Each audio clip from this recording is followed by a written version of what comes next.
தாம்பரத்தில் ஏற்படும் போக்குவரத்து நெரிசலை குறைப்பதற்காக அனைத்து போக்குவரத்து கழக பேருந்துகளும் கிளாம்பாக்கம் வரை மட்டுமே இயக்கப்படும் நடைமுறை அமலுக்கு வந்துள்ளது.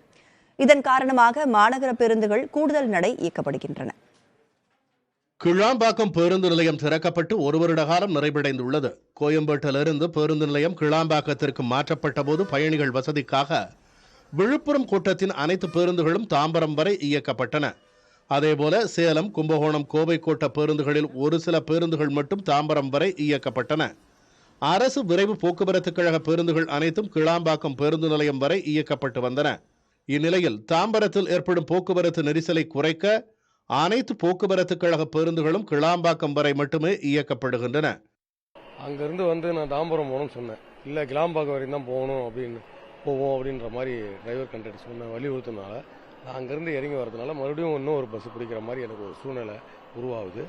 அதனால் எனக்கு ரொம்ப கஷ்டமாக தான் இருக்குது. அங்கேருந்து நான் வெளியே போயிட்டு இன்னும் ஒரு வண்டியை பிடிக்கிறதுக்காக நிச்சயமாக கஷ்டம்தான். இது நடைமுறை கிடையாது. இங்கே கிராஸ் பண்ணுறதுக்கு வசதி இல்லை. ஆனால் அந்த வசதி இல்லாமல் அதுக்குள்ளேயும் பார்த்தீங்கன்னா தாம்பரம் ரூட்டுக்கு பஸ்ஸை கட் பண்ணிட்டாங்க. எல்லாமே சிரமமாக தான் இருக்குது. அது கூடியும் அதுக்குண்டான சலுகைகள் கொடுத்துட்டு அவங்க கட் பண்ணிட்டாங்கன்னா எந்த பிரச்சனையும் கிடையாது. அது சீக்கிரமாக அதுக்குண்டான ஒரு வசதியை கொடுத்தாங்கன்னா நல்லாயிருக்கும். பாரு, இப்போ கும்பகோணம் வரேன். இப்போ திருவாரூருக்கு நிறைய பஸ் இருந்ததுன்னா நல்லாயிருக்கும். அதே மாதிரி மற்ற இடத்துக்கும் பஸ் இருந்ததுன்னா நல்லாயிருக்கும்.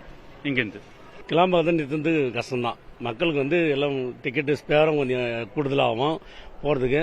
ஆனால் எங்கே கோயம்பேடு போனது, அப்புறம் என்னது மாதவரம் எல்லாம் போகிறதுக்கு ஆட்டோமேட்டிக்காக இருந்தால் நல்லா தான் இருக்கும். இது கொஞ்சம் அசௌகரியம் தான். அங்கேருந்து வராங்களா, ஏதோ வராங்க திருநெல்வேலி வருவாங்க, கோயம்புத்தூர் எங்கேருந்து வராங்க, இங்கே வந்து கிளாம்பத்தில் இறங்கினா அங்கேருந்து தனியாக டிக்கெட் கொடுத்து கோயம்பேடோ இல்லை தாம்பரமோ எங்கே போகணுமோ அவங்க தனியாக ஒரு bus fare, extra time waste. இது ரோடை கிராஸ் பண்ணி இந்த பக்கம் வரணும். வர்றதால கொஞ்சம் டைம் வேஸ்ட் ஆகுது. திருப்பி ஜனங்களுக்கு கொஞ்சம் கஷ்டமான விஷயம் இது. ஸ்டாண்ட் நம்பி தான் நாங்கள் இருக்கோம். நாங்கள் பஸ் ஸ்டாண்டில் 66 ரயில்வே ஸ்டேஷன் பஸ் ஸ்டாண்டில் இருக்கேன். நான் போகும்போது இப்போ 2 நாளாவே இப்போ பஸ் எல்லாமே அந்த மெட்ரோ நாங்கள் இது பண்ணாங்க தெரியல. திருப்பி கிளாம்பாக்கம் மாற்றினா எங்களுக்கு வாழ்வது ரொம்ப மோசமாயிடுச்சு. எனக்கு நேற்றுலேருந்து சவாரியே ஒன்றுமே இல்லை. டெய்லினா ஒரு 1000 ரூபா ஆயிரத்தி சம்பாதிப்போம். இப்போ இந்த காலையிலேருந்து ஒரு 700 ரூபா ரொம்ப கஷ்டமாகுது எனக்கு. இப்போ கிளாம்பாக்கம் டிக்கெட் போடுவேன், அதுவும் கொஞ்சம் கத்தி வாயெல்லாம் டிக்கெட் ஆகலை, எதுவுமே ஆகலை, பஸ் ஆகல, ரொம்ப கஷ்டமாகுது. எனக்கு வாழ்வது ரொம்ப மோசமாகுது கிளாம்பாக்கம் மாற்றினோன்னே. கிளாம்பாக்கத்திலிருந்து சென்னையின் பல்வேறு பகுதிகளுக்கு செல்லும் பயணிகளின் வசதிக்காக ஏற்கனவே 589 பேருந்துகள் இயக்கப்பட்டு வரும் நிலையில் கூடுதலாக 104 மாநகர பேருந்துகள் இயக்கப்படுகின்றன. மாநகர பேருந்துகளில் வழக்கமாக நாளொன்றுக்கு 3795 பயண நடைகள் இயக்கப்பட்டு வரும் நிலையில் கூடுதலாக 816 பயண நடைகள் இயக்கப்படுகின்றது.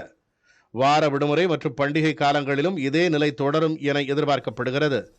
தென் மாவட்டங்களில் இருந்து மாதவரம் நோக்கி இயக்கப்படும் அரசு பேருந்துகள் வழக்கம் போலவே இயக்கப்படுகின்றன. புதிய தலைமுறைக்காக ஒளிப்பதிவாளர் சுரேந்தருடன் செய்தியாளர் சந்தானகுமார்.